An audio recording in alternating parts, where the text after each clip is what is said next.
Olá, pessoal! Sejam bem-vindos e bem-vindas para a gente falar hoje da lua cheia deste mês de novembro, que vai ser no dia 19, por volta das 6 da manhã, e vai acontecer no signo de Touro. Ela vai coincidir com um eclipse lunar penumbral. Essa lua cheia, assim como todo esse ciclo, né, em que o Sol está em Escorpião, e agora sim, na lua cheia, a lua em Touro, está muito especial, né? Ele tem tido, enfim, acontecimentos muito intensos, muito radicais. É um ciclo sempre de transformação, já que Escorpião, né, é o mais competente signo nesse quesito da transformação. E é claro que então, para terminar e completar, né, a complexidade desse ciclo, a gente tinha que ter um eclipse também, né? Ele é um eclipse lunar. A lua, em geral, representa o passado, né? E o Sol, em geral, representa o futuro quando a gente pensa num eclipse. E nesse confronto entre passado e futuro, como é a lua cheia que será ocultada, é o passado que se oculta em detrimento do futuro que se acelera. Então, sempre que a gente tem esse tipo de eclipse, a gente tem essa aceleração do tempo, do presente em direção ao futuro. E como sempre os eclipses acontecem aos pares, nós vamos ter esse agora, na lua cheia, e depois nós teremos um outro na lua nova do mês que vem, do ciclo que vem, né? Então esse vai acontecer nesse eixo Touro-Escorpião e o próximo vai acontecer no eixo Gêmeos-Sagitário. Esmiuçando um pouquinho mais, né? Esse tipo de eclipse, então, costuma sempre antecipar tendências, revelar fatos que estavam ocultos, introduzir novas pessoas, introduzir novos comportamentos, modismos, né? E para tudo isso é preciso que a gente também abra mão de velhas atitudes, de velhos hábitos, de velhos comportamentos, né? Em função de novos que vão ocupando o seu espaço e que às vezes até de uma maneira bastante rápida, radical e determinada, né? Então é preciso que a gente saiba, né, que fatos novos podem acontecer, que relacionamentos novos podem acontecer, relacionamentos que se sobrepõem aos anteriores, aos antigos e etc. No cenário também social e político costuma haver renovações, costumam haver fatos que acabam se acelerando, né? Líderes novos que podem surgir, comportamentos, tendências e etc., tanto em níveis sociais quanto coletivos, culturais, enfim, de várias categorias. Os efeitos de um eclipse podem começar um mês antes, né? E podem se estender por 6 meses, ou ainda podem ocorrer ao longo de 6 meses, né? E neste caso especificamente, como está acontecendo no terceiro decanato dos signos de Touro e Escorpião, ou de Escorpião e Touro, pega também os signos que fazem tensão com eles, que são Leão e Aquário. Então todos os nativos desses 4 signos, Touro, Escorpião, Leão e Aquário, do terceiro decanato, tendem a ter suas vidas pessoais mais mexidas do que outros nativos. Então agora vamos ver um pouco mais os detalhes dessa lunação. O Sol e a Lua estão ocupando o eixo das casas. Ele a casa 12 e ela a casa 6, né? Esse eixo é um eixo conhecido também como o eixo da natureza, como o eixo dos serviços, né? Onde a gente tem na casa 6, onde está a Lua, e a Lua normalmente representa o povo, a gente tem todas as prestações de serviços, os trabalhadores, o dia a dia, as rotinas, as tarefas, o nosso trabalho, o nosso ambiente de trabalho, a nossa relação com os colegas, né? E na casa número 12, a gente tem um âmbito muito mais abrangente, muito mais coletivo, né? Uma natureza muito mais humana, e também uma saúde muito mais mental. Na casa 6 nós temos a saúde física e a saúde inclusive pessoal, individual. E na casa 12 a gente tem a saúde coletiva, a saúde mental, né? Então, outra coisa que também ocorre num eclipse de lua cheia é que os nodos lunares estão muito próximos dos 2 luminares, né? Então, nesse caso, o nó do sul está para o lado do Sol e o nó do norte está para o lado da Lua. O nó do norte sempre representa o nosso caminho espiritual, o nosso destino espiritual, o nosso aprendizado espiritual, e o lado sul sempre representa aquilo que a gente tem que largar, aquilo que a gente tem que desapegar para justamente poder ir para o outro lado. Então, sempre que a gente está vivendo um momento de um eclipse, a gente está vivendo um momento coletivamente kármico, coletivamente, enfim, importante, né, no nível espiritual. E é lógico que, então, quem estiver envolvido do ponto de vista pessoal também estará vivendo momentos mais significativos da sua vida, do seu destino, né, e dos relacionamentos, sobretudo, uma vez que lua cheia fala disso substancialmente, né? Ambos os luminares estão envolvidos com Plutão, né? O Plutão está ali no finalzinho da casa número 2, ele, enfim, representa o poder, ele representa também a capacidade de transformação do próprio signo de Escorpião, ele é regente de Escorpião, né? E isso significa também que esse momento é um momento propício para transformações, propício porque a relação entre o Plutão e os outros dois é uma relação muito positiva, né? Então, as transformações que agora tendem a ocorrer são transformações que tendem a nos ajudar, que tendem a ser positivas e que tendem a fazer as coisas andarem e caminharem rumo ao futuro, né? Mas, de qualquer maneira, como a gente tem aí o envolvimento da casa 12, não dá muito para a gente determinar ou prever ou antecipar o que poderá vir, porque a casa 12 é uma casa muito imponderável, é uma casa onde reina o inconsciente coletivo e o inconsciente é o que detém todas as informações, né? Então a gente nunca consegue imaginar como é que ele possa se manifestar. Podemos até deduzir alguma coisa, mas não dá para a gente imaginar como ele vai se manifestar. Mas sabemos que deverá ser positivo do ponto de vista do Plutão, ou seja, das transformações, sobretudo envolvendo os âmbitos dos poderes. E os poderes, enfim, no mundo todo, são poderes políticos, econômicos, etc. No Brasil, isso principalmente vai acontecer uma vez que essa alunação toda no signo de Escorpião pega o meio do céu do mapa do Brasil, né? O meio do céu é o lá em cima, é para onde a gente vai.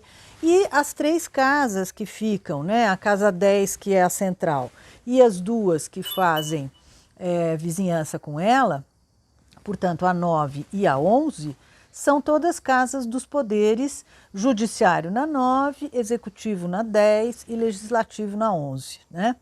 Então, todo este âmbito dos poderes está sendo bastante mexido nesses últimos meses e continuará sendo ainda na próxima lunação, né?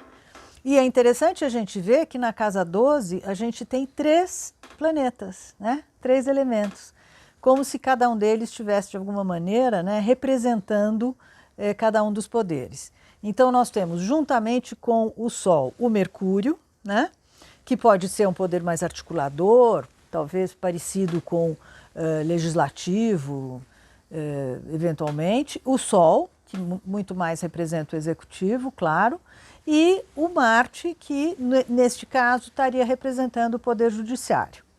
Então a gente pode também, de alguma maneira, fazer essa leitura e do lado da casa 6, do lado da Lua, estaria o lado do povo, o lado do dia a dia, o lado da comunidade, né? O lado desse dia a dia mais rotineiro, né? Que o povo costuma ter. Além do fato de justamente a casa 6 ser a casa também dos serviços, serviços em geral, prestação de serviços, trabalhadores e tudo. Então a gente pode imaginar que tudo isso estará sendo bastante alterado, mexido e tal, mas que os prognósticos tendem a ser positivos. Outro planeta que toca ambos os luminares é Júpiter, que está aqui embaixo, né, no fundo do céu, como a gente chama, e ele promove, então, uma ampliação de tudo isso, ele expande, ele aumenta todas essas energias.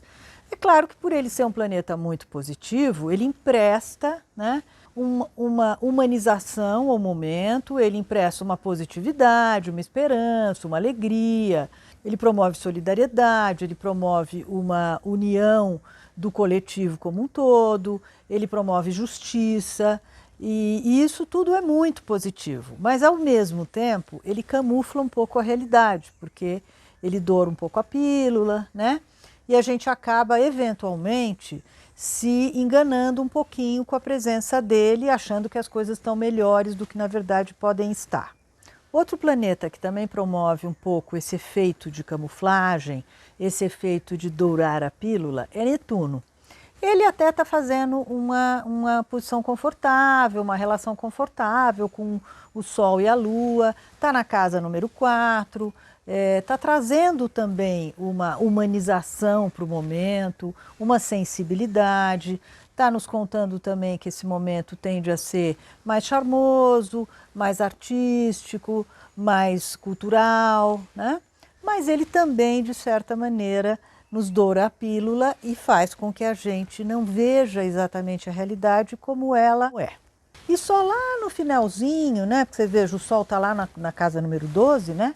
Então, só no finalzinho desse período, dessa semana, é que a gente vai conseguir ver claramente quais são os elementos em jogo, o que exatamente se alterou, o que exatamente acelerou, né? Mas só mesmo no finalzinho desse período. Então, para o Brasil, isso tudo é muito significativo, porque o Júpiter está no ascendente do mapa do Brasil, podem ver aí, a gente está colocando na tela para vocês olharem. E então o Sol e a Lua estão ocorrendo justamente no eixo entre o povo, a oposição, que está na casa número 4, e as lideranças, o executivo, que está lá na casa 10, né? Então, a posição de Júpiter é muito especial, né? Vocês podem olhar aí, né, sobre o mapa do Brasil, que nós estamos com 3 ângulos do mapa muito ativados. Primeiro, o próprio eixo entre o poder lá em cima, o poder, sobretudo executivo, e o povo, que está aqui embaixo, né? E o ascendente do mapa, que na verdade é o próprio país, que está com Júpiter ali, né? E o Júpiter está fazendo um plantão mesmo, um papel de guardião, um papel de protetor, né? Um papel de trazer bênçãos para o povo brasileiro e não permitir, né, que nenhum otário se aproveite deste momento e prejudique o povo brasileiro. Marte é o terceiro personagem da casa 12, né? Então nós temos o Sol, Mercúrio, que significa toda uma capacidade de comunicação, de articulação e etc. Mas o Marte também, que vem em aliança com a Vênus já há algumas semanas, é também muito importante. Primeiro porque ele fica muito bem no signo de Escorpião, ele manda, né, nos planetas que estão em Escorpião, e ao mesmo tempo, em aliança com a Vênus, que está na casa das finanças, que está na casa dos recursos, eles vêm então articulando, né, ambos, para melhorar a situação, enfim, financeira de todos nós. E sempre lembrando que é através de acordos, que é através de tratativas, que é através de negociações que a gente alcança e que a gente atinge esses objetivos. Neste caso, né, os nativos que melhor serão favorecidos por isso são os nativos do segundo decanato dos signos de Escorpião e Capricórnio mesmo, que é onde estão Marte e a Vênus. E de quebra, esses mesmos nativos também estarão vivendo afetos e paixões muito envolventes nestas próximas semanas. Já vem vivendo isso, mas vão continuar vivendo por mais algumas semanas. A Vênus também está num lugar muito importante, porque ela está articulando com vários planetas, ela também está ligada a Urano, né? Urano é aquele planeta novidadeiro, imprevisível, revolucionário, né? E essa dobradinha dos dois promete novidades, promete um momento muito criativo, promete até uns certos imprevistos, mas novamente de maneira muito positiva. Agora, o Urano está numa posição no mapa do Brasil bastante revolucionária, porque ele está chacoalhando, né, o planeta Saturno do mapa do Brasil, que é uma coisa estável, conservadora, né? Então, essa dobradinha de Vênus-Urano, na verdade, também está chacoalhando essa estabilidade, essa tendência muito conservadora, né, que vem acontecendo nos últimos tempos. E essa relação entre Urano e a Vênus favorece a turma de Terra, né, do segundo decanato, dos signos, portanto, de Touro, Virgem e Capricórnio. E isso é uma ótima notícia. Mas é preciso que a gente tenha atenção, porque em breve, coisa assim de mais ou menos um mês, essa Vênus vai inverter o seu sentido. Então é muito importante que tudo que a gente está vivendo neste momento seja feito com bastante atenção, tá? Principalmente no quesito financeiro, material, concreto, objetivo, né? Real, porque isso tudo pode tomar rumos diferentes em algumas semanas. Vamos ficar todos muito atentos com esses quesitos materiais e financeiros da vida. E, portanto, não vamos sair gastando por conta, porque a gente não sabe muito bem o que o futuro pode nos apresentar e isso, de alguma maneira, pode nos surpreender, pode nos trazer alguma inversão de tendência em algumas semanas. E a Vênus ainda esclarece que, apesar de Saturno e Quirón continuarem unidos naquela aliança em proteção da saúde, que há muitas semanas eles vêm fazendo, né? Uma vez que Quirón é o regente da saúde, e Saturno costuma trazer estabilidade para as situações. Mesmo assim, quer dizer, mesmo eles continuando essa aliança, é importante que a gente continue fazendo a nossa parte, porque a Vênus, que fala de satisfação, que fala de prazer, ela está em tensão com o Quirón, tá? Isso quer dizer o quê? Que a gente entusiasmado em festas, em prazeres, em curtições, pode esquecer de manter o distanciamento social, o uso das máscaras, fazer a nossa parte, manter uma higiene sempre muito grande com tudo, né? Então, não vamos cochilar nesse assunto, gente, porque a gente está realmente conseguindo conquistar um equilíbrio bastante interessante. E a última notícia, mas nem por isso a menos importante, é que Saturno e Urano voltaram a formar uma tensão entre eles. Vamos lembrar aqui que esses planetas representam, né? O Saturno representa as velhas estruturas, a estabilidade, o conservadorismo, e não apenas de ideias, mas também de situação e tudo mais. E Urano é sempre revolucionário, é sempre um proponente de coisas novas, de rompimentos, de rupturas em favor do novo, né?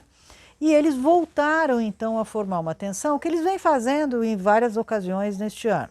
Fizeram em fevereiro, fizeram novamente ali na metade do ano e agora vão fazer pela última vez, né? Principalmente no mês de dezembro.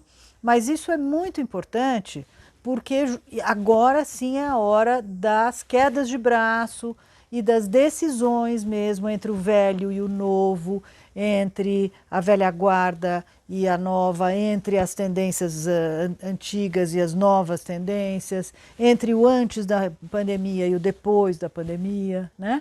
Então, esse momento é um momento bem crítico, é um momento chave para as transformações que vêm sendo anunciadas nas estruturas, tá?